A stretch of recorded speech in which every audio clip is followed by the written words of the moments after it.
Hello and welcome back to my channel. In this video, we'll be reviewing tips for the removal and replacement of the variable valve timing solenoid on this 2025 Toyota Tacoma with a 2.4 liter engine. If you find my tips to be helpful, please like, subscribe, and comment. Now let's get started. The variable valve timing solenoids are located at the center of your screen near the tip of my pointer. Right here, you have the intake solenoid, and you know that because it's located closest to the intake manifold, which is located right there. Right here, you have the exhaust solenoid, and you know that because it's located closest to the exhaust manifold, which is located right here. Okay, and you can clearly see the O2 symptom.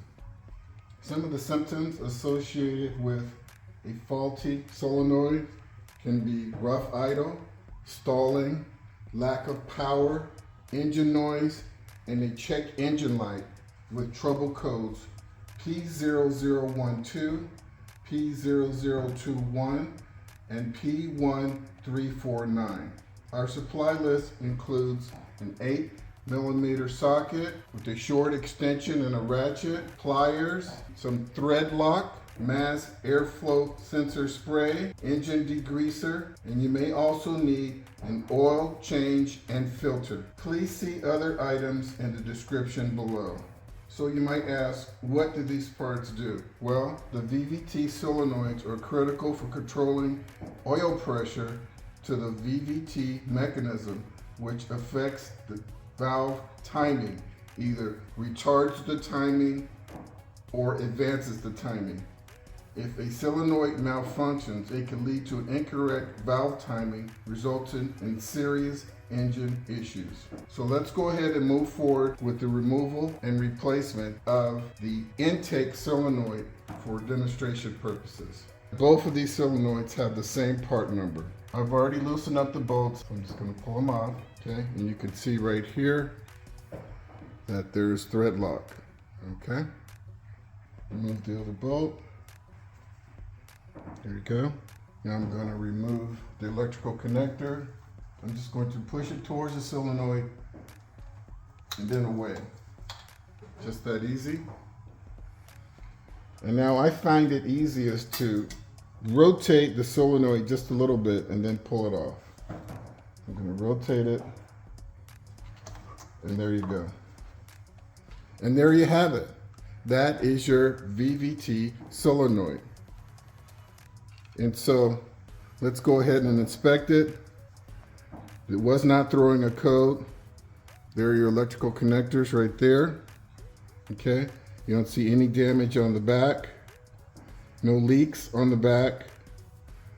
Coming around the other side, you see there's an O-ring. It's very pliable. Okay. Right here is your pin. That's gonna either extend or go in, and that will vary the oil flow. Okay. And what you want to see is a solenoid that does this. So in,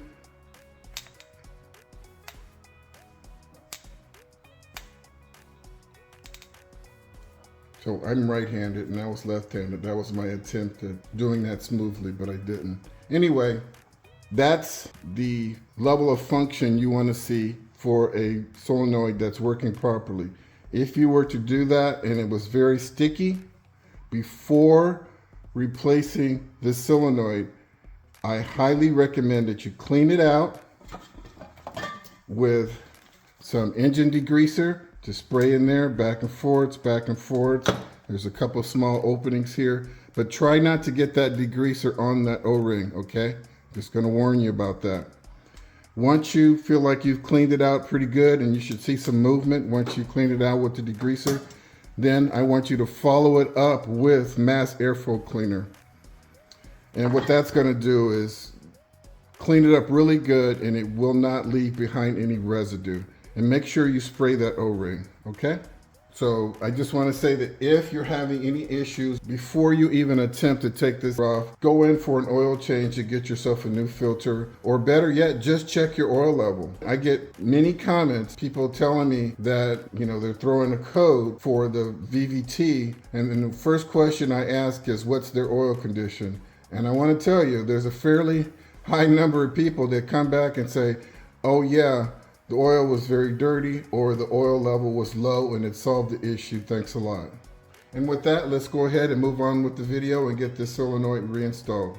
So by the way, there is no oil leaking here. And I know that some of you are probably a little nervous about attempting this job because you think that when you pull this off, oil is just going to come pouring out of the engine. Well, you can clearly see that that isn't true. Okay?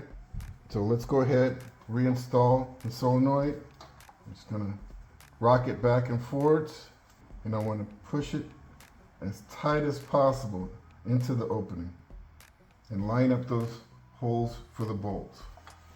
Okay, next I'm going to go ahead and add a little thread lock to these screws and start the first screw. Okay, so one started. Next bolt, add a little thread lock on there. There's quite a bit on there already, so you don't have to overdo it. Okay, you might have to go over to the passenger side of the vehicle and reach over if you're right-handed.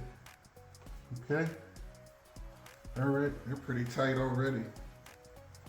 So now I'm going to go in with my small ratchet. I didn't remove this wire bundle right here, but there is one bolt right here that you could easily remove, and it would make this a little bit easier. But I'm going to go ahead and just force my way in there and tighten up these bolts. Just letting you know that that is an option.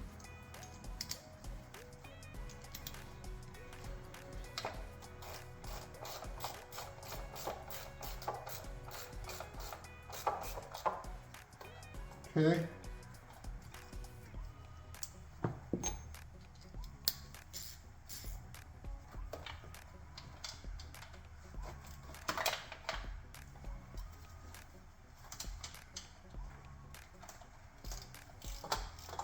Just using my fingers to push in on the ratchet, and then I'm ratcheting from the left side because I'm too lazy to remove that bracket.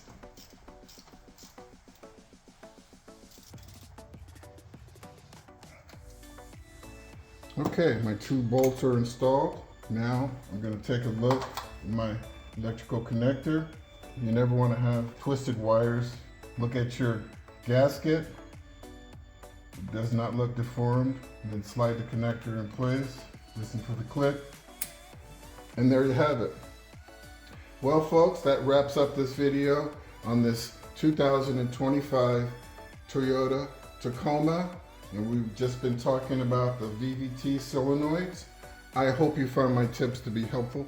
Please like and subscribe. And until next time, drive defensively.